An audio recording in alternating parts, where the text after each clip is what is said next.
No, because I don't think I started writing it until right around the time things started opening up again.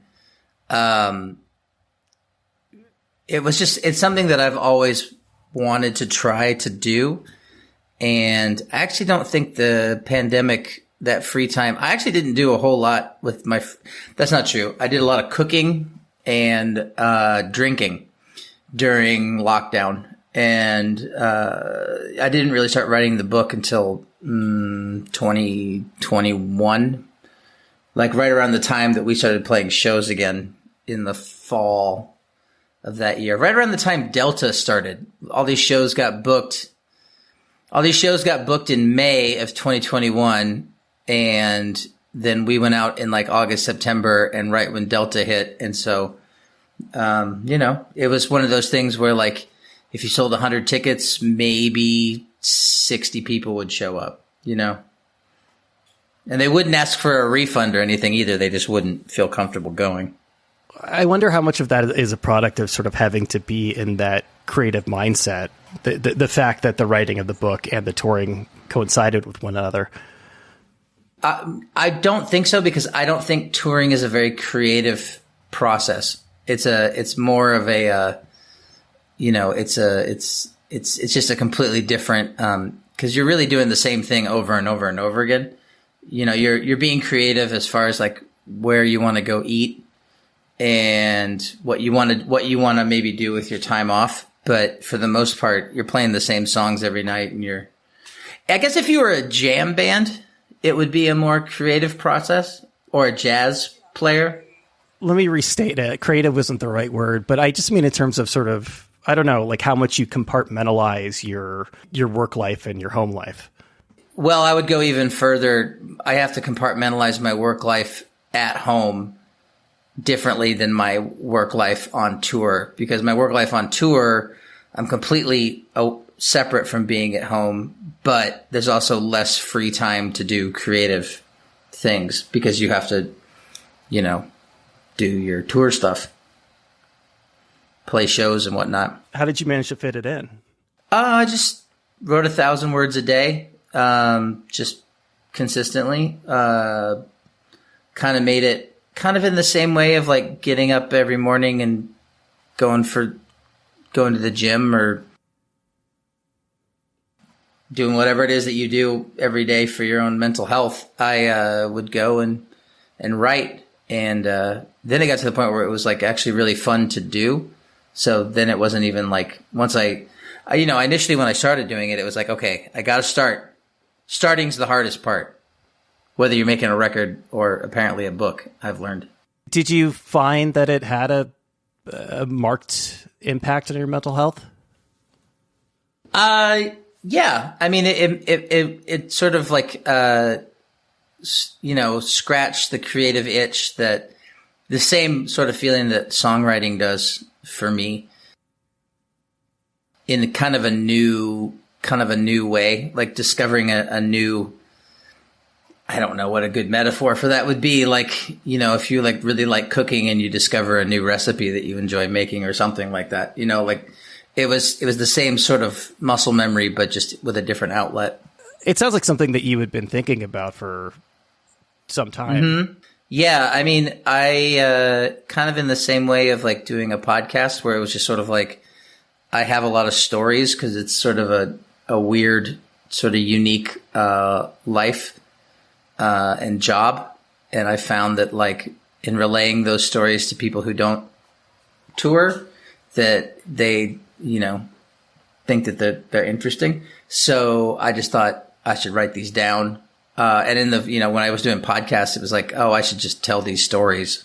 Is it the sort of thing that feels like unique and remarkable as you're going through it? Or do you need that kind of outside reminder that not everybody lives this kind of life? Oh, I'm pretty aware that it's a pretty uncommon job. Even in trying to relate it to people, as far as like, this is what I do for a living, and these are the struggles that I have with it. These are the good things that are, the positives about it, but it's not all roses. People still don't think I have a job. even, it's one of those things where like somebody said one time that like, if you're going to be in a creative field, you're going to work really, really hard for something that everyone else is going to think that you did because you're lazy.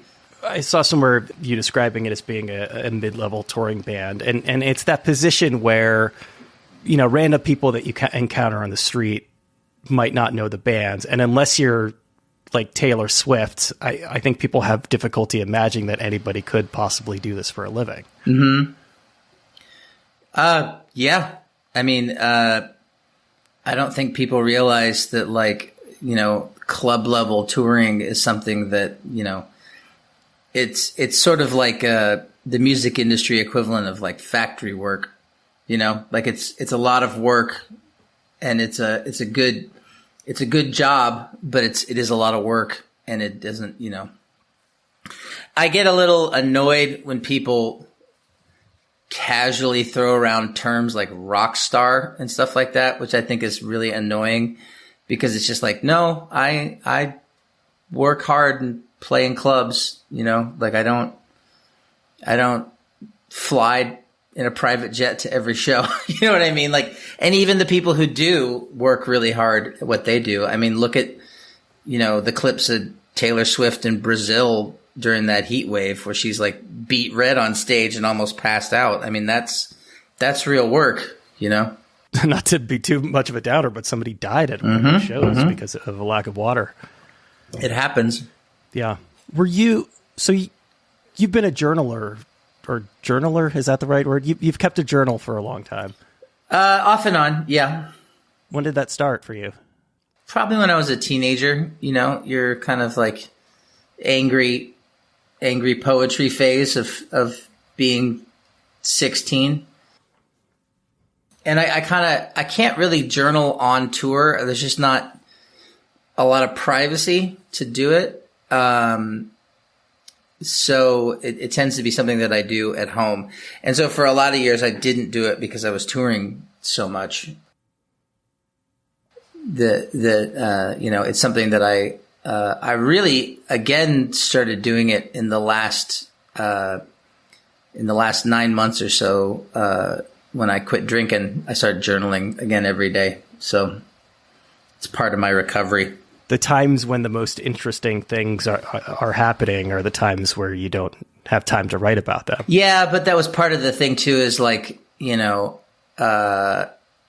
wanting to write them down while they're still memories that I can, you know, call upon, you know, like I'm sure at some point I won't be able to articulate these things. And so I would like to have a document of them so that they're not forgotten.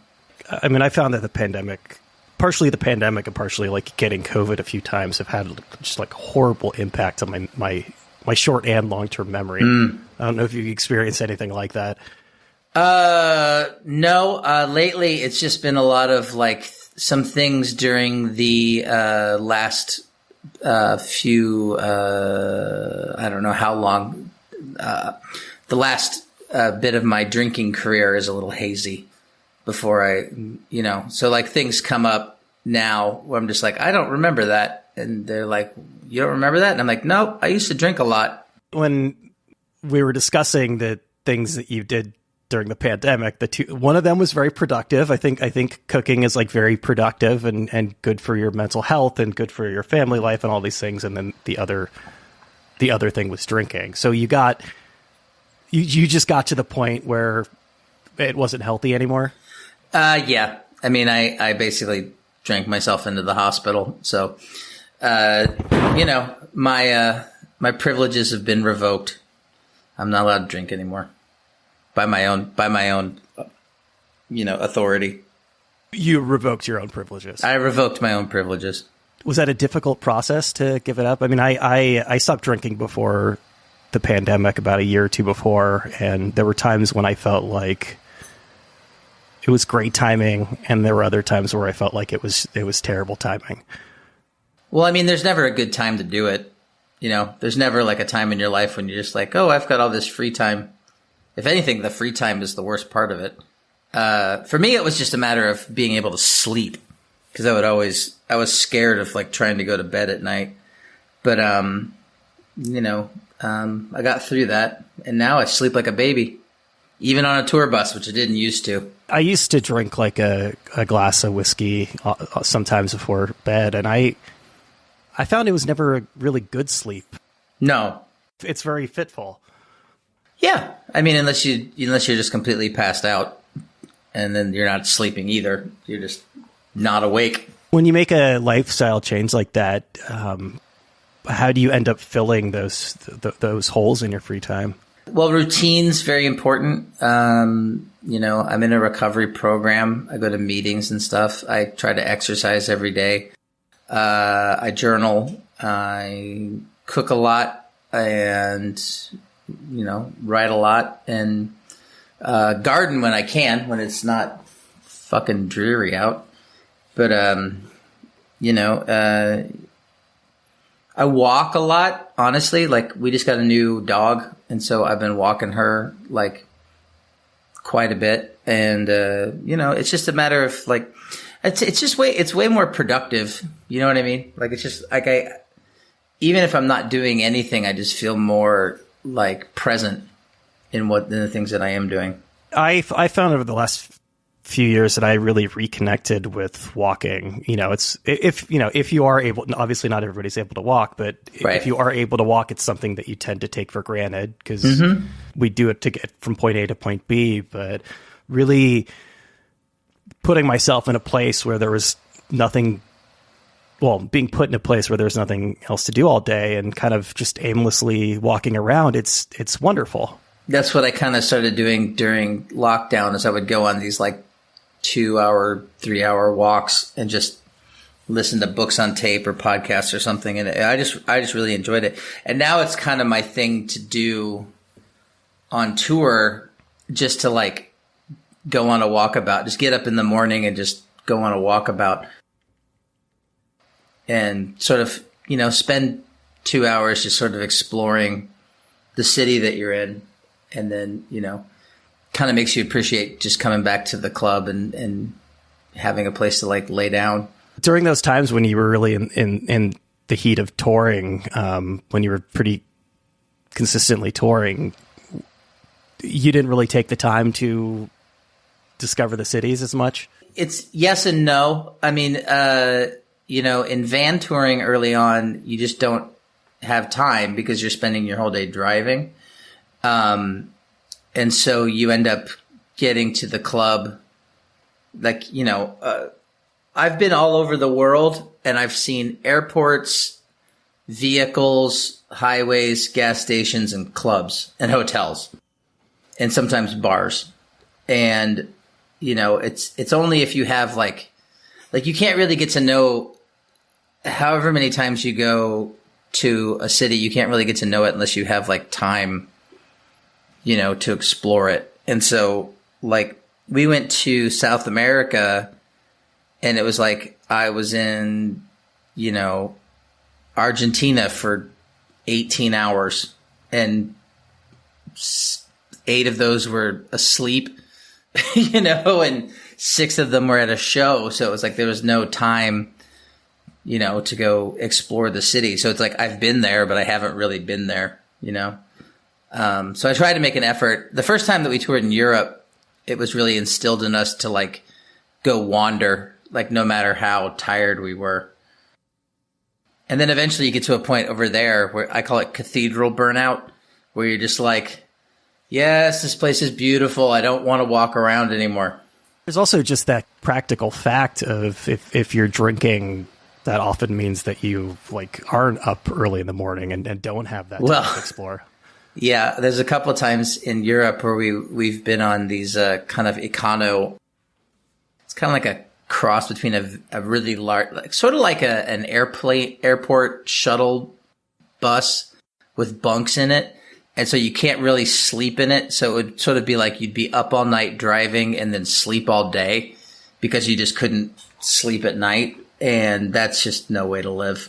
And certainly no way to go see a city. One of my initial fears, or not fears, one of my initial concerns when I decided I was going to stop drinking was I live in New York, and here, so much of obviously this applies to a lot of places, but so much of the socialization happens around bars and, happens with people drinking. And it's a great, I'm a fairly introverted person. It's a great social lubricant. And I was a little afraid that I would be losing like a significant aspect of socializing with other humans. And you've got this job that requires you to be in bars.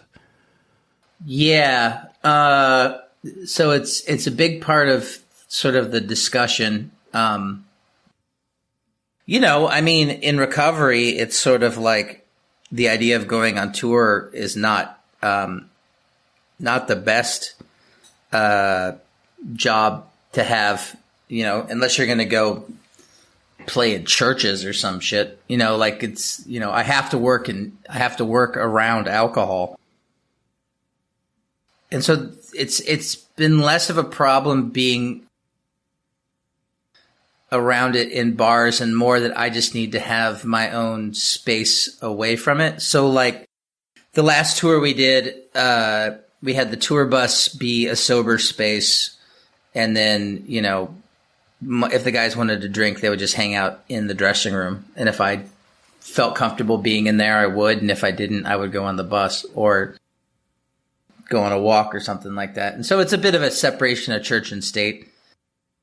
But it seemed to work pretty well. I just have to sometimes go to bed before everybody comes home if they go out. A lot of the musicians that I talk to that have been through the program and tour find it useful to find meetings in the area as well. Yeah, and I did that a lot as well as like Zoom meetings and stuff, which you can. A lot of the tour that we were just on was in like amphitheaters, so they were kind of like outside of the city. So there weren't a lot of meetings that were like close by, and I didn't really want to pay a $70 Uber ride to go sit in the church basement for an hour. So Zoom meetings were very, very helpful. Alcohol had previously been a big part of my ability to talk to people and engage people in conversation. And I've spoken to a lot of musicians who used it or continue to use it as a way of, getting over anxieties or even like performing live. Was drinking a part of that process for you previously? No, I mean, in the sense of like having stage fright or something like that, no. Because I think I probably got my first 10,000 hours of touring before I ever drank at all. I was a little nervous about it. It had become such a big part of my life that the first time I played a show sober earlier this year, I was a little anxious about that, but it was fine. I have found that like when I would drink, it would exacerbate my anxiety and my depression more than being sober has. And, cause I do suffer from both of those things, but like, I found that like, I feel more comfortable just being myself. And sometimes that means I just don't want to be around people who are drinking. And I think I didn't know that about myself because I was like drinking in order to be in a social situation that I didn't necessarily want to be in. It's like I was like trying to make a party I didn't want to be at more tolerable by drinking. And in fact, I was just kind of making myself worse, And so now I just try to only spend time at the parties, to use that metaphor, that I want to be at, and not engage in things that I'm not interested in doing. And, I really like performing and I really like being with my friends, but, we tend to hang out more before the show than after these days because they have a different stuff that they want to do. One of the most remarkable things about the band is like how consistent the lineup has been basically since the beginning, and you all seem to still like each other. For the most part, yeah. Yeah. I mean, obviously, any relationship, any like sibling like relationship. We just lost our tour bus, so I don't know. Maybe we'll kill each other on this one. I always say that like the best way to test a new relationship is, or a relationship is to move in with somebody. And like the best way to test whether or not you should be in a band with somebody is to just like jam yourself into a van with them for several hours at a time. I mean, that'll, make the decision for you. I've been married for 23 years, and it's being in a band this long is very similar in that it evolves. So like and like sometimes, you're still pissed about something that happened 20 years ago, and it doesn't really, whether you're in a marriage or you're in a band, like you have to like work through that and find a way to like, have the relationship that you have in the present and not just hold on to resentments from the past, and learn how to be around each other and learn how to like enjoy being around each other as the people you are in your 40s as opposed to the people you were in your 20s. Do you find that it's gotten easier or harder to maintain those relationships, the band relationships specifically? For me, in the last 9 months, it's been easier because I've been better at communicating, just because that's part of the recovery process is to sort of like, not bottle it up. And so I just, even today when it's just like, all right, if we're going to end up having to take a van on this, we need to be very aware that we need to discuss what the sober protocols are, because I need to have, a space you guys need to have a space to drink, and I need to have a space to not be around people who are drinking. And if those things can coexist, then we can, go on tour. And if they can't, then we have a problem. So, and everybody's been receptive to that because they know this is what I need to not die. This may be a bit of a reach, but the book opens on your discovery that you're diabetic. And obviously that's a defining part of your life as it is anybody else's life. And especially a life and a job that requires you to be on the road all the time. Was that, prior to this sort of like new life of not drinking, was that, I don't know, was that a differentiator for you? Do you feel like that kind of like made you, that your touring experience was different from others because of this aspect of your life? Yes, but I didn't want anyone to like I've gone on tour with people for weeks at a time who did not know I was diabetic.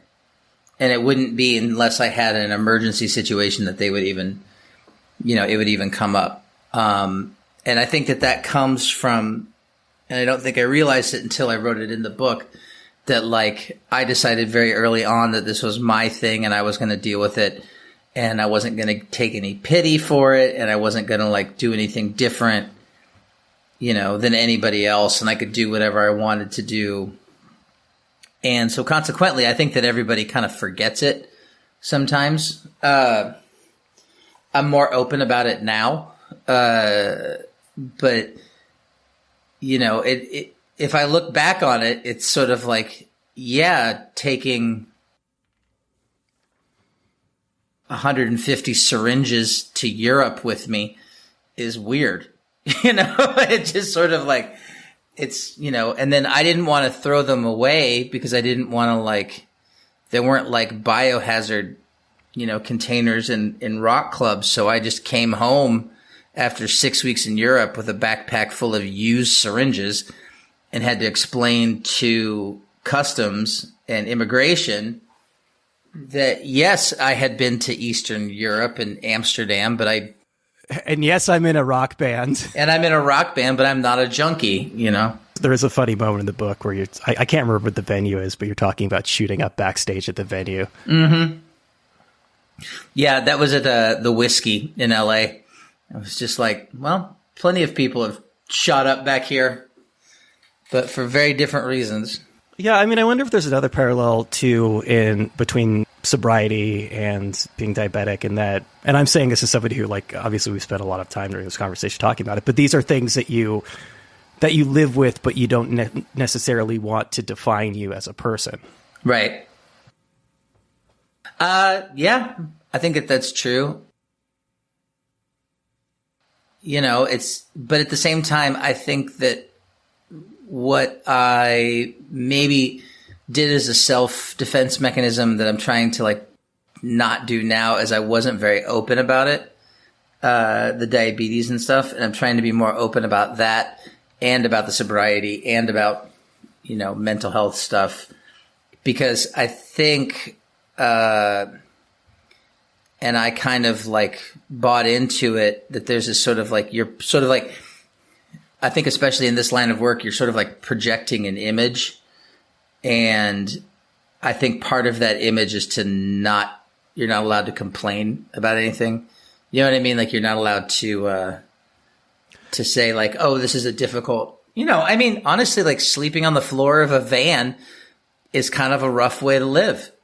And people are still like, oh, isn't that so cool? And it's just sort of like, well, for the 90 minutes you're on stage and people are singing along, it's awesome.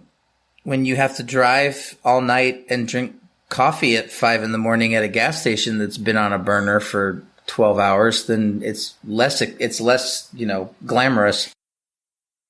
But there's a stigma about complaining about it. I fully understand that. I know that, and I myself try to be mindful of the fact that, like, I do think that I'm lucky that I get to do, that I get to travel around for work and that I get to, meet all these interesting people. And I have a sense of guilt around complaining because I know that, like, most jobs in the world are harder than mine. Mm-hmm. The only people that ultimately you really can complain to are people who do the same thing as you. Or something similar. Comedians, oftentimes people in the restaurant industry, I find a kinship with. It's sort of like, I think it's because it's mercenary work. It's just sort of like, you're serving people, whether you're performing or you're cooking or whatever. You're still kind of at the mercy of the patron, and it's sort of this. It allows for a certain type of anti-establishment sort of personality. Like you can have neck tattoos and work in a kitchen and be in a band. Maybe you can't be an accountant. Maybe you can. I don't know. I don't want to put too fine a point on it, but there is some irony in playing the E word, as you keep calling it in the book, and feeling like you can't like properly express your mental health issues or your feelings. Well, I don't think at the time. Yes, I think that like the younger generation of people in that scene are more adept at it. I think that like I didn't have the tools to admit it to myself, let alone be open with it publicly. Like I didn't even know it was a problem, which is how I ended up drinking too much because I wasn't dealing with it. I was self-medicating in order to deal with that stuff. But I do think that it's a lot more for like my kids' generation of musician. It's a lot more open to talk about. Like it's a lot more accepted to talk about like mental health stuff. And I think even like, our generation, I do think people are getting better at it. There's less of a stigma. There's almost a stigma. There's a stigma to not being in therapy at this point, I've noticed. Well, depends who you ask. I live in Kansas, so. How much of that process of self-discovery, how much of it was really just sort of like going back and reconnecting with the journals? I mean, it's kind of a nice thing to be able to like last year, and that we're getting ready to do it again next year. We went and did a tour we played our first album, which was 25 years old. And, when we made that record, I was 20 years old. And, you can go back and listen to it and learn how to play it again. But you can't really adapt it at all to your current self. And so it was kind of nice to be able to like take these stories and the perspective of someone who was a teenager, but to be able to like look at it with a certain amount of like adult kind of perspective. Yeah, perspective. I was going to say wisdom, and I felt stupid saying wisdom, but just that, like, you know, the book is supposed to be written from the perspective of who I was at that time, but it's a lot more articulate than it would have been if I had actually just published journals from when I was 20 years old. You know what I mean? I do, but I think it's effective in the sense that I didn't realize it was, you know, effectively based on journals. I hadn't read that before I started reading the book, and it is. I think it is written in a very immediate way. I would describe the book, you know, in some ways as being journal-like because of that. Yeah, I mean, I guess it's sort of like it's inspired by journals. It's not like word for word, like, you know, it's not photocopies of my journals from high school. You know, but it is a lot of like things that I was thinking about and writing about at the time. I was talking to somebody recently about the way people mostly unconsciously evolve their stories over time. Like sometimes you'll like conflate people, combine people because it makes the story easier. You'll change certain details, and in your mind that becomes the story. I'm curious, these stories, as you said, that you've told, you know, people a million times, whether going back and reading something that was written as they were happening gave you like an entirely different perspective on the events. Not necessarily in writing it. I think in thinking back on some of those things, I have different perspectives than I did at the time. And I tried to be cognizant of that, of just like, I'm trying to think of an example, like the way that I feel about the first, our first record and the label we were on our first record is honest the way it's written in the book. It's not necessarily how I feel. Like I'm not still super pissed at them. You know what I mean? Like I've kind of, and so, but I didn't want to like write from that about that particular topic. I didn't want to write about it from like how I feel now. I wanted to try and remember how I felt then. But yeah, less so in this book, but like, you know, I've done different things where like I did a podcast a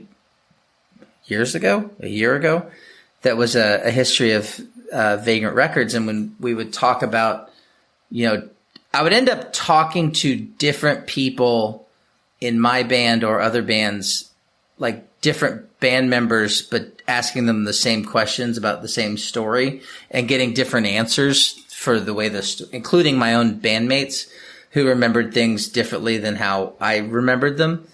And so I kind of thought about that when this book was coming out, and I have just decided that I'm entirely sure that I got some of this wrong, but if they want to correct me, they can put out their own fucking book. There was no, you get to read this before it's published privileges with the band?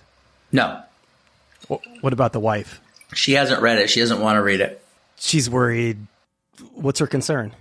Well, I like I said, I was writing it when I was I wrote it when I was in the depths of my drinking. And so it's not a happy time for her.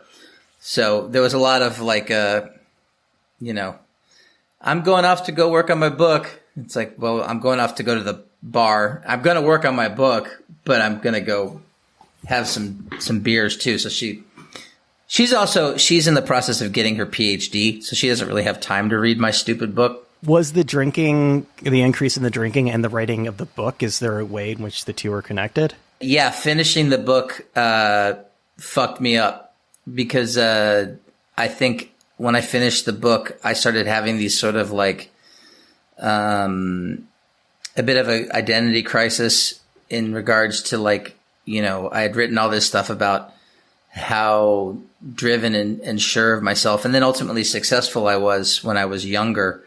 And then I was kind of having this thing of like, oh, who am I now? What am I doing as an adult? And it wasn't like a midlife crisis. Like I didn't like go out and buy a convertible or anything, but it was sort of I felt really unsure of myself. And I think that increased the amount I was self-medicating in order to sort of like attempt to deal with that as opposed to just actually dealing with it, which is what I've been doing the last 9 months. You're in a relatively unique position in that, like, how many of us in life have had the same job since we were teenagers? Well, and even more so, how many of us have had the same job that you were teenagers and everyone thinks that your best work was when you were 19? Or not everyone, but like certain people will consistently say that, like, you know, I only like the first 2 Get Up Kids records. And it's just like, well, then you're not really giving the rest of it a chance, you know? As a music fan, though, I wonder if there's a level in which you can relate to that, in that, like, obviously, you know, you were a teenager at the time, the listeners were teenagers at the time, and people have a close connection to. Oh, don't get me wrong. I don't fault anybody for that. That's not there. I definitely relate to that. And I feel that way about other artists, but it's just sort of like when you're the creator, you know, when you're the insider looking out, it doesn't make you feel terribly good about yourself. You start to kind of feel like, you know, that high school football player who's just always talking about the big game from when they were younger, and they don't have any appreciation for what they're doing now. And, you know, you have to find that balance as an individual of like, I'm happy doing what I'm doing now. And I also celebrate the things that I did when I was 22. But if all I did was pretend to be 22, I would be a miserable person. I think anybody would be, you know? There aren't a lot of blueprints for aging gracefully in this business. Not in rock and roll, no. I think if you're a country singer, you can get older. Although I don't know, maybe not a modern country singer. I think maybe like Americana. You can be old and play folk music. There are a handful, like I had Nick Lowe on the show, and I feel like there are a handful of people you can point to that really stuck the landing on that. But and maybe be grateful that I was having this conversation with somebody the other day. I guess be grateful that you're not in hip hop, because, like, are there any examples in hip hop of people aging gracefully? Well, yeah. I mean, LL, the Beastie Boys, anybody from that kind of generation, you know? I think that, like, yeah, I think there's examples of it. I just think that, like, rock and roll, popular music is a young man's game or a young person's game, you know? And it's sort of like, you know, it's like a shiny new toy, you know what I mean? And it's just sort of like, you know, I'd rather be, you know, a workhorse of a utility, you know, than be some like flashy new thing. I was having this conversation with somebody recently because of the Andre 3000 album, and I feel like he found a life hack of just, you know, do something entirely different than the thing that defined you when you were younger. Yeah, but I mean, I can say from experience, whenever you make a change like that, you do have to accept the fact that some people aren't going to get it, and they're gonna, you know, and they're gonna make fun of you for it, and that's it. Ultimately, you have to make that decision as a creator, as an artist, to do. Like if you're making art for other people, ultimately you're not being true to yourself, and so sometimes you have to make that decision of like what's more important to you, being true to yourself or doing what other people want you to do, you know. And luckily, in his situation, he's got enough. He doesn't ever have to make music ever again, you know, if he doesn't want to. He's not like dependent on that to make a living. So he can do stuff like that, and people are interested in it. And like from what I've heard of it, sounds cool. Like it is cool. it's not, it will serve a completely different purpose than Bombs Over Baghdad, but you know, maybe I'll listen to it when I'm meditating, you know what I mean? Like, which is something that's a big part of my life too. So far, what I've heard of it, I thought it was pretty dope, and like, you know, I respect him for it. Yeah, I know. I was listening to it while reading yesterday. It's a good album to read to. When, at what point did meditation become a part of your process? I started doing it a couple of years ago, mainly as a blood pressure hack, because my blood pressure was kind of high. And so that was one of the things that they were like, you know, it's sort of like you can get on more and more pills, but just kind of like, you know, lose some weight, try meditating. So it would be this thing of like, all right, so I'd have to like check my blood pressure at home. So, and this is something I learned from Penn Jillette's book when he lost a bunch of weight, that I would go exercise, then take a really hot shower, then meditate for 10 minutes, and then take my blood pressure. So I was about as calm as I possibly could be. But then, you know, and then it became sort of a thing to deal with being on tour when I would get stressed out. To just sort of like recenter myself. And then in recovery, it's become it's become like at least once a day, like daily practice. It finally stuck with me during the pandemic after years of trying it. It is not an easy thing to do. Well, I don't think it's any harder than anything else. It's just like, it like takes a while to like start, and then eventually one day it just kind of clicks, you know, and it just, and then it's like, oh, okay. So the point of this is just to be calm, you know, it's just like, and that's it. And it's just kind of like, but what are you going to do when you're calm? And like, nothing. You're just going to be calm. It's simultaneously like hopeful and annoying when you realize that there's no right way to do something. I find it liberating, actually, because, you know, it's a concept you have to get your head around. And I think it's something that like happens in recovery too, of just like, you never finish being a sober person. You know what I mean? You never finish yoga. You never finish meditation. You know, you just, it's the process. And there's something that's really like liberating about that. And if you then apply that to your career as a creative person, then it's just sort of like, okay, so this is, I'm never really done with this until I'm dead. And then apparently even then I'm not done with it, because, you know, as we learned from this new Beatles song, like someone will just find my voice memos and make, you know, music out of my grocery list or whatever. In terms of going back and playing that first album, I mean, how much of it do you still relate to at this point in your life? Some of it more than others. I mean, you know, a lot of it's written from a perspective of someone who was kind of scared of becoming an adult. And I still remember what that feels like. And I think I'm more annoyed about being an adult than I am scared of it at this point. Whenever it's just like right now, like at some point tonight, I need to start going over our, you know, medical insurance stuff for next year, which doesn't sound fun, or taxes or anything like that. But it's just sort of like, I definitely relate to that. The problem is that sometimes I think there's a song on that record called Michelle with one L that's sort of written about my wife, who was then my girlfriend, and it's kind of needy and codependent, and I don't really enjoy playing it because I think its intention was to sound loving, but it comes across as like really possessive, I think. And I'm not that person anymore, and I don't want to be that person anymore. So then having to like sit in that and play it, and the song's like 7 fucking minutes long, so it just takes forever to play. That, you know, that's my least favorite song, to play on that record. That's a big defining characteristic of the book is sort of coming to grips with that codependence. Yeah.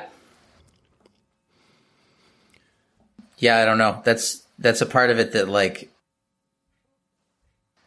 I haven't really thought about a whole lot since I wrote it. But yeah, it's something that's very much like a part of like, you know, just recognizing that like I was a very controlling person.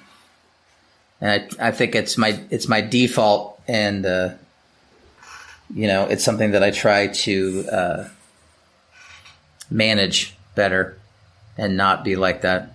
Before, when you were discussing this process of, I guess, you know, comparing the stuff that you did in the early days to what you're doing now, and I guess the struggle that you had kind of toward the end of the book, the questions that you asked are, who am I now? What am I doing? Do you feel like you've got a better grasp on those questions? Yes.